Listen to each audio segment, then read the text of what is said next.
Over 29,000 Exchange servers remain unpatched. Citrix Bleed Two exploited to breach organizations in the Netherlands, with 3,000 unpatched appliances observed still globally on the web.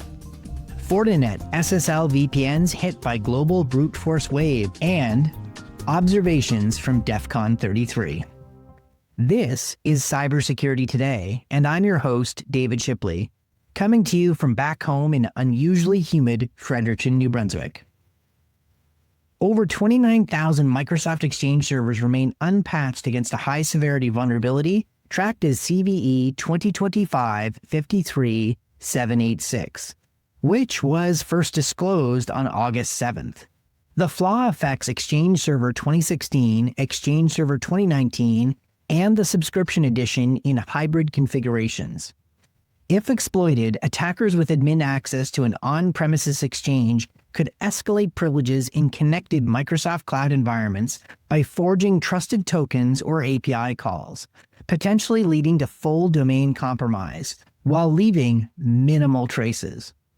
Microsoft fixed this vulnerability in April 2025, issuing a hotfix and urging organizations to adopt a new hybrid architecture that replaces insecure shared identity mechanisms. According to Shadow Server scans on August 10th, 7,200 unpatched servers were found in the US, 6,700 in Germany, and 2,500 in Russia. While Microsoft has not confirmed active exploitation, the flaw is rated exploitation most likely. The day after the disclosure on August 7th, CISA issued Emergency Directive 2502, requiring all federal civilian executive branch agencies to mitigate the threat by Monday morning, August 11th at 9 a.m.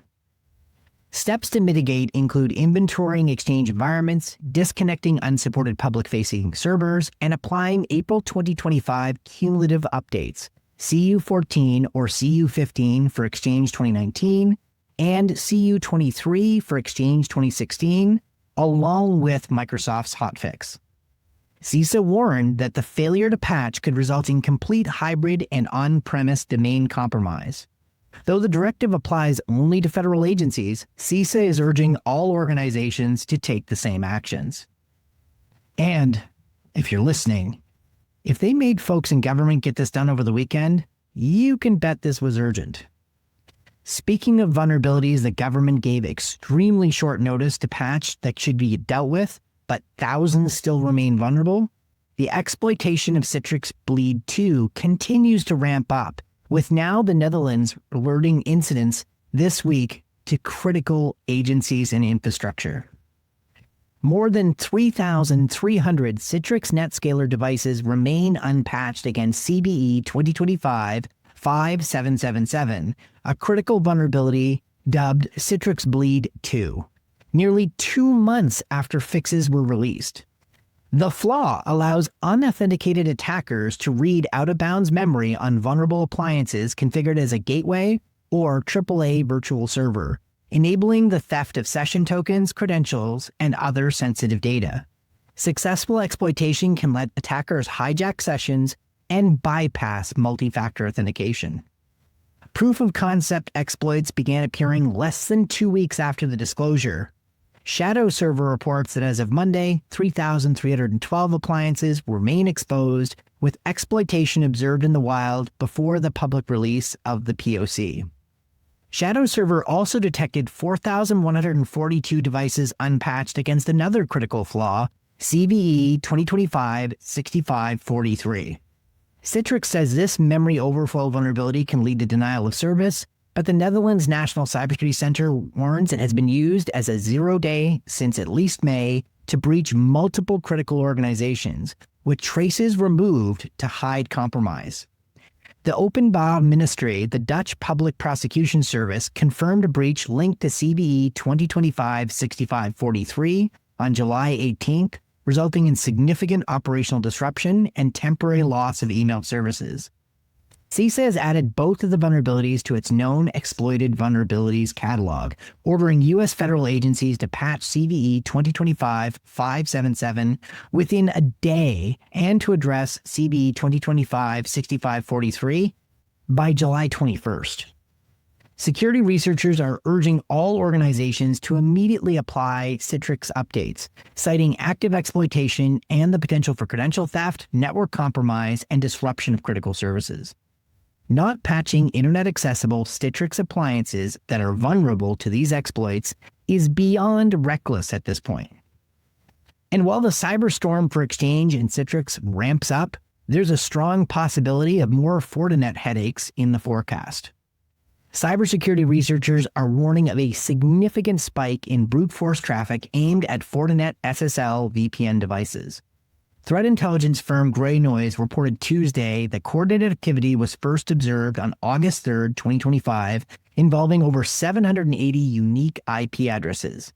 In the past 24 hours, 56 malicious IPs have been detected, originating from the United States, Canada, Russia, and the Netherlands. Targets include the United States, Hong Kong, Brazil, Spain, and Japan.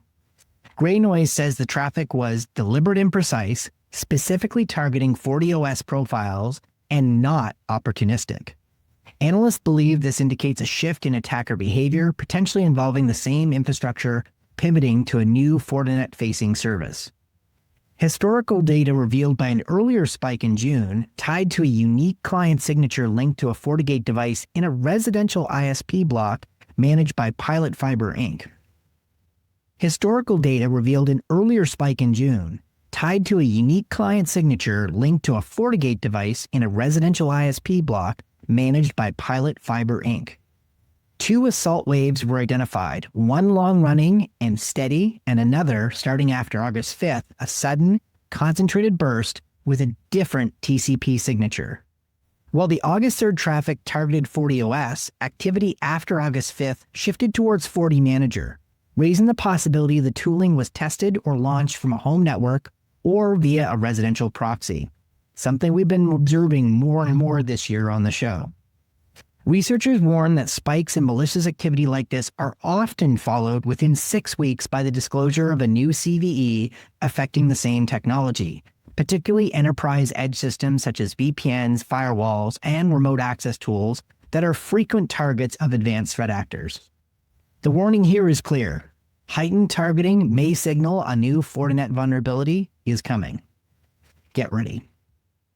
Now, some thoughts on DEFCON 33.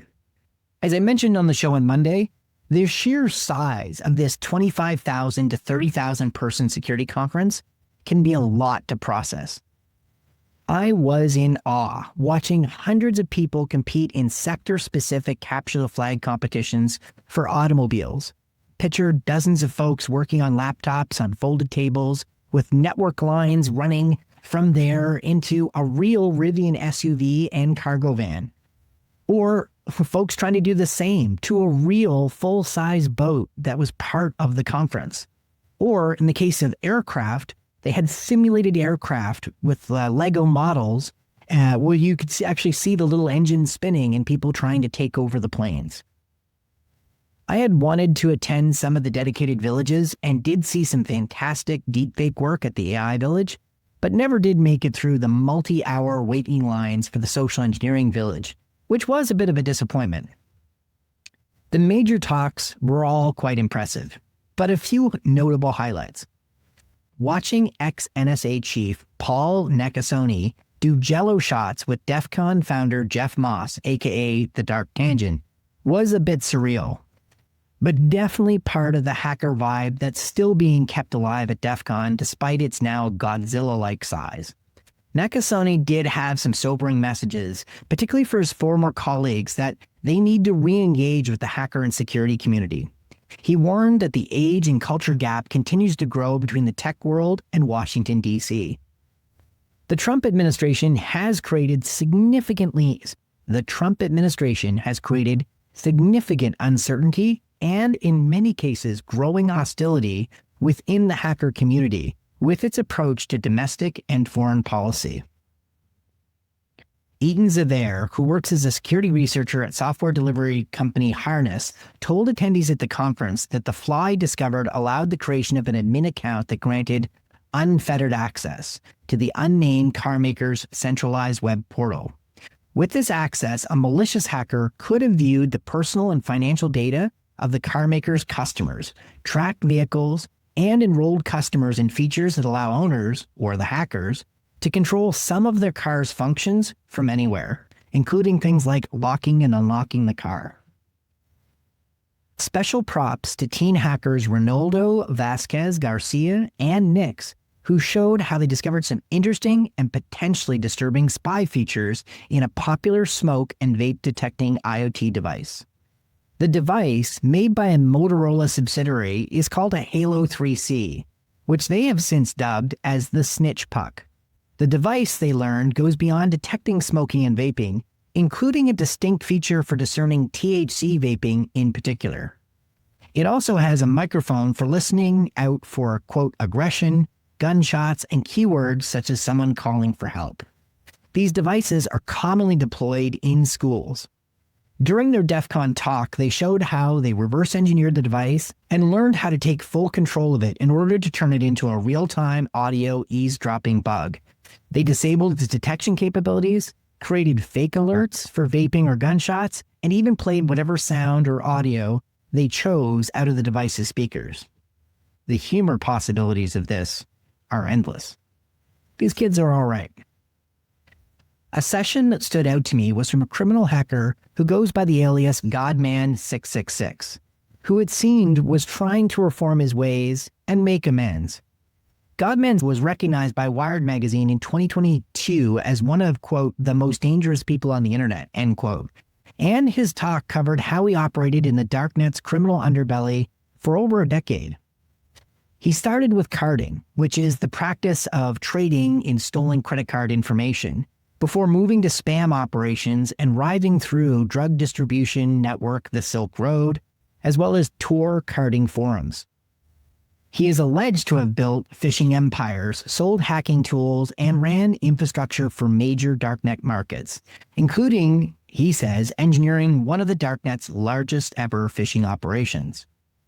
What stood out for me in his talk, besides the times he seemed less than remorseful, particularly for when he extorted other criminals when he learned their identities, blaming them for their poor operational security, was how he was recruited into a life of crime and drugs at such a vulnerable age, at 16.